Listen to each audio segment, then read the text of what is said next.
Hello, everyone. Thanks so much for joining us today. A special shout out to my friend Anish for inviting us to speak as part of creating this new normal that we are all experiencing right now.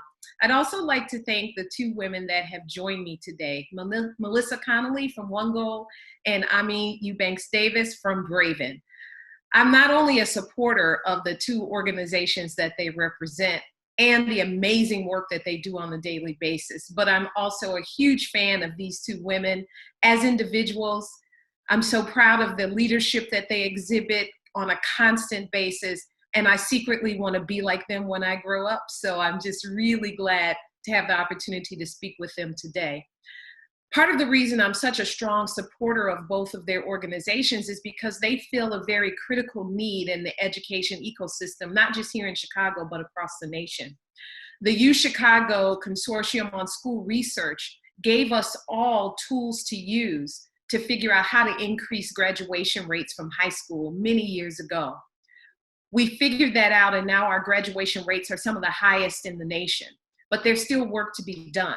We now need to focus our attention on college access, persistence, and success, and then on career attainment as the final step in this educational trajectory.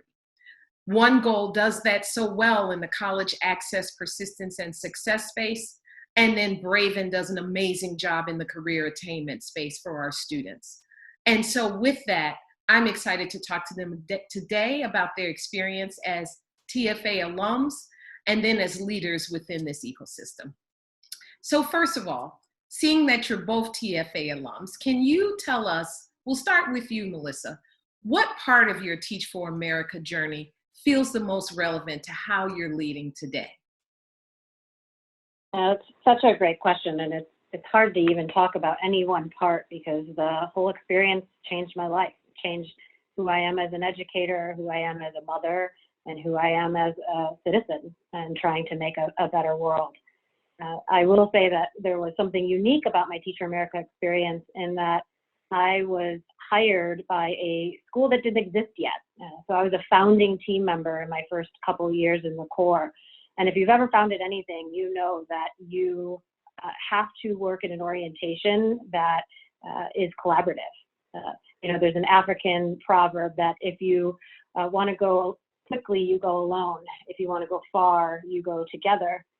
And I learned as an educator founding a school that the only way to do that work is if you do it alongside of people who are diverse, who are dedicated, who care for our kids, and that if you think you are going to do this work alone, you will fail quickly. And so having my core brothers and sisters around me every step of the way as I learned what it looked like to become an educator rooted in their values was so instructive to who I would ultimately become as a leader. So much so that even the current core values for our organization all close with the clause together. So it's together we will work in an active and hopeful pursuit of an equitable world. Together we act bolder and get better. Together we embrace and honor the fullness of each person. And so the concept that we cannot solve any educational inequity in this country alone, and that it must be done with humility and with others, is an anchor for me as an educator that was built through the Teach for America experience. Thanks, Melissa. Aimée, what about you? What part of your TFA experience is most relevant right now? Well, I would ditto everything that Melissa said in terms of the transformational experience it had on me as a human being, honestly. The thing I would add, Melissa and I also share in common that we were also staff members of Teach for America. And it really was through my staff experience, where I was on the staff of Teach for America for 13 years during the enormous growth years of that organization, where I started to realize that the work that we had done and honestly helped to fuel throughout an entire sector was really incredible. And being able to see our alums leading in so many different ways, including with the creation of OneGoal, which I'm a huge fan of OneGoal, was very, very inspiring. What happened, though, was that as Teach for America continued to grow up as an organization and the educational equity movement grew up as a movement, we also started to see our former students as they kept growing up. I mean, we would love to just bottle them. I'd love to bottle my sixth graders from when I first met them, but that just doesn't happen. And basically, it was this very interesting moment where my first set of sixth graders in particular were coming out of college the year of Hurricane Katrina. So another precarious moment in our country's history, in particular in that region. And I kept thinking, well, they should be okay from an economic standpoint because many of them had decided to pursue their college degrees. And what I saw from the staff side of Teach for America is we had 50,000 young people applying to teach in the teaching corps. We had another 30,000 people applying every year to our staff. Is all of a sudden we could see that some of our former students, mine included, were beginning to apply to be teachers or on our staff. And they were really struggling to come over our selection bar. There was a lot we needed to do at Teach for America to rethink our selection model. And what I also knew, and Melissa, I know you knew too, because we all had to do selection of core members at Teach for America. And if you were a hiring manager, that meant you were hiring for the staff of Teach for America. And there were lots of similarities in those hiring models. Was that if our students were struggling to come over those bars for Teach for America roles, they were then absolutely struggling to come over those bars for other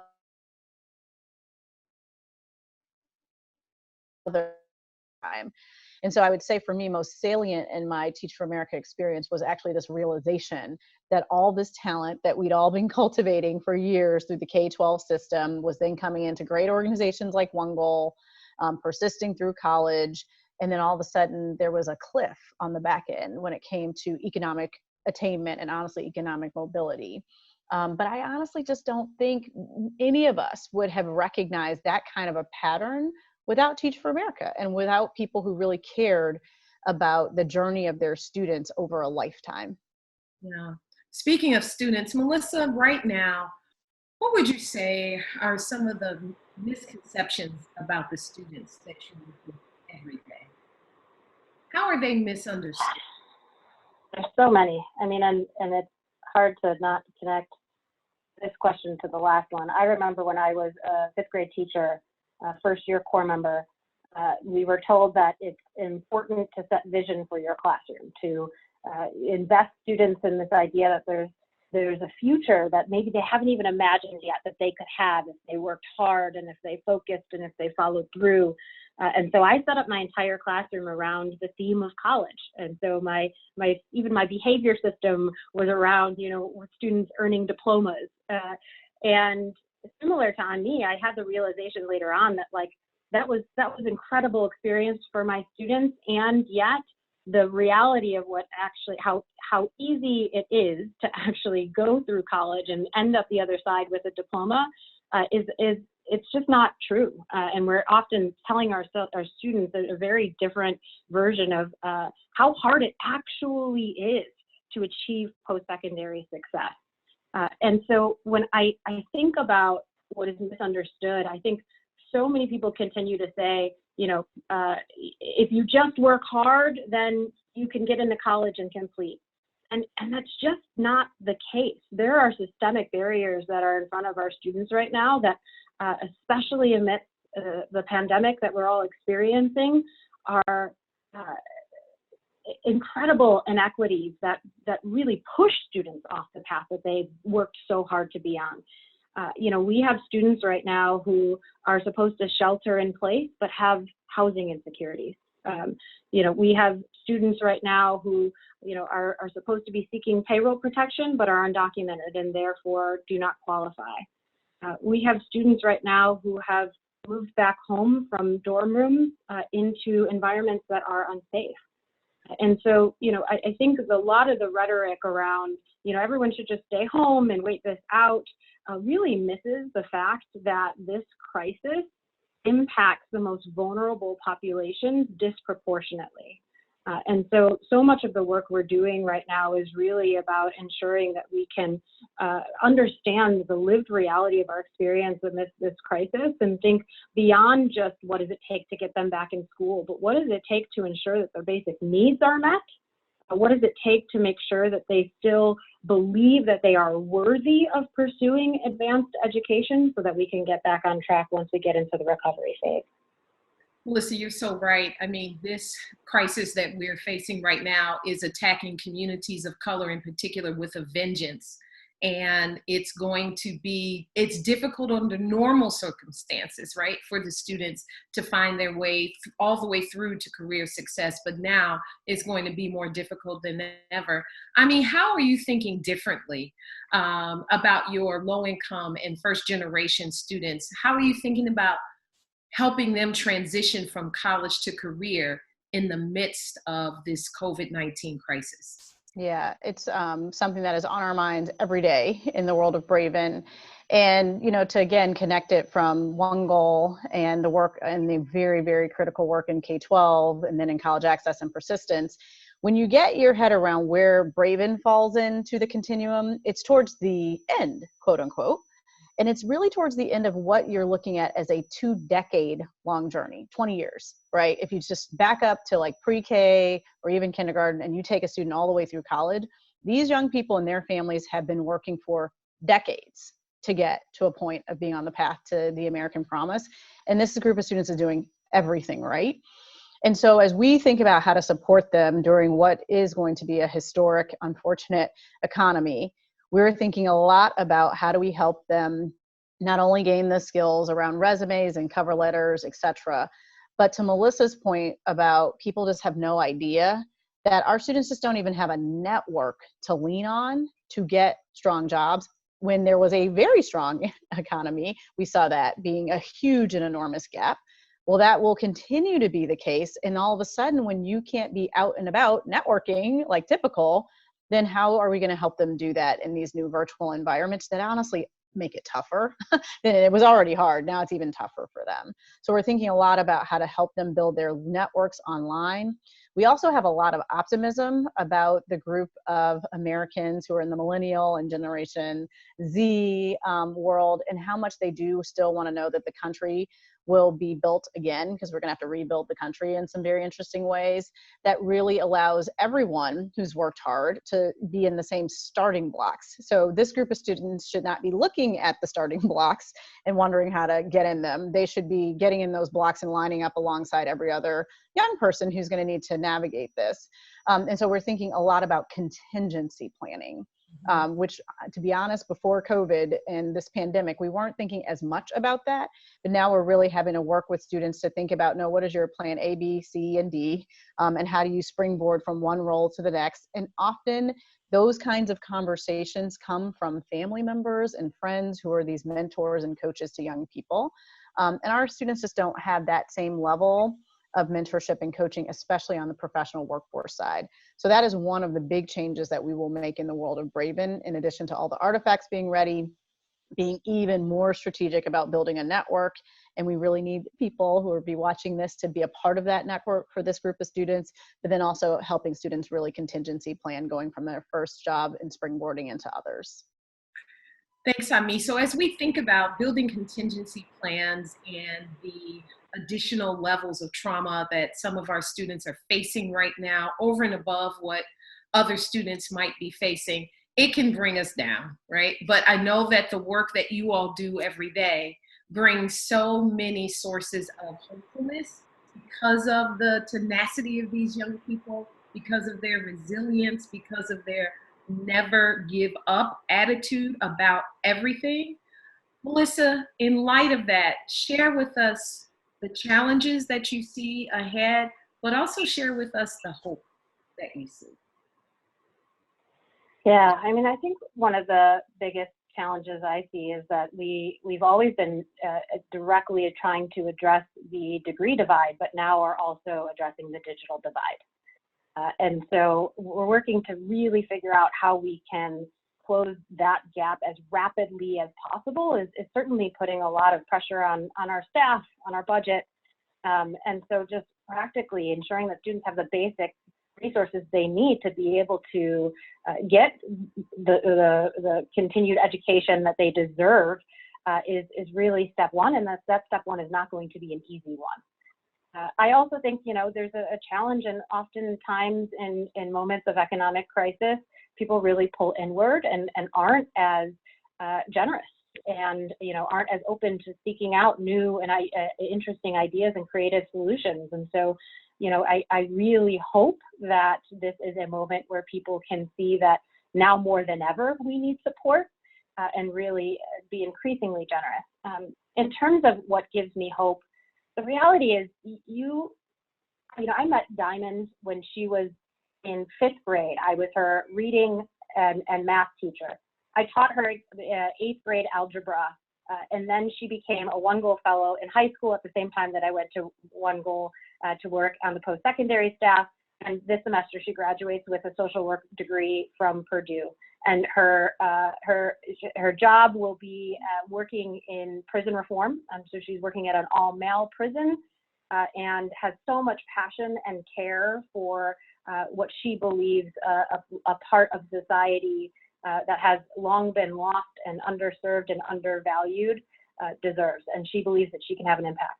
The reality is when you know students like Diamond and you see them go through the system and still come out better and wanting to make a difference, you have to have hope. You don't have an option. And so whether it's Diamond or Allie or Jawan or the many students I've seen either as a Teach for America teacher or as the CEO of OneGoal, I have no other option than to believe we will come through this stronger, because that's how our students lead, that's how our students view the world, and we have the responsibility to do the same. Amen, Melissa.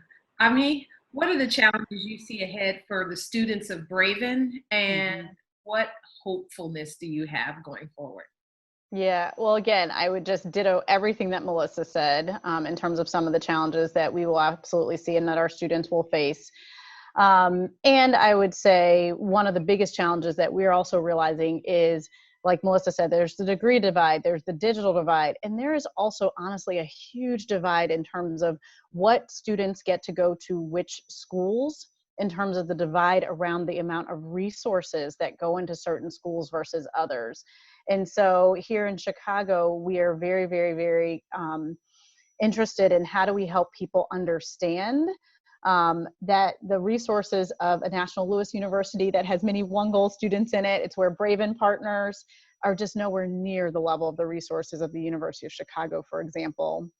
Both great schools with very important student populations in them, but really understanding that, to Melissa's point, we really hope that people double down and really think about certain schools and certain groups of students in this moment and not pull back and not pull inward. Otherwise, what we will see is what we already know from the pandemic, with 68% of African Americans in the city dying.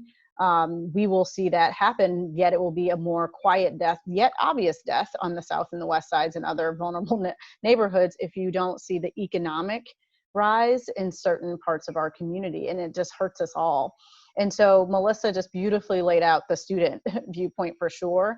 But what I will say that is giving me a lot of optimism is that we are hearing from some of our employer partners that they're very aware that if not careful, we could actually create an even bigger Lake Michigan between these groups of students, and that they want to be thoughtful about how they're doing their internships. Even if they have to pull back, are they thinking about making sure that there's a diverse group of interns from a diverse group of schools, a diverse group that comes into their first classes of professionals that they'll let into their doors, et cetera. And also, I just really believe, Liz and Melissa, I know you know this too, Chicago is just a different place. Like, we really dig in and say we're gonna win. It's just what you opened with earlier in terms of high school attainment. I believe we absolutely can come out of this and show the country that we can be a better America as a result of this pandemic.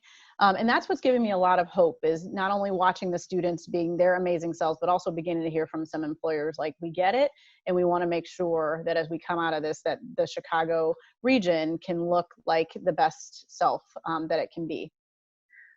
Thank you, Aimée. Thank you, Melissa. For those of you that are joining us today, we hope that you found value in this conversation. I know I certainly have. I am absolutely lifted when I listen to Melissa and to Aimée talk about their students, talk about their organizations, and talk about our city. Because as Aimée said, we are winners here in Chicago. And so, to the degree that you understand the work of Teach for America or you don't, please get involved. We always talk about committing your time, your treasure, your talent to organizations here in Chicago, but in fact, that's what makes us so different. There are many cities across the country that wish they had the partnerships that we have here in Chicago between the civic community, between the corporate community, between our nonprofit partners.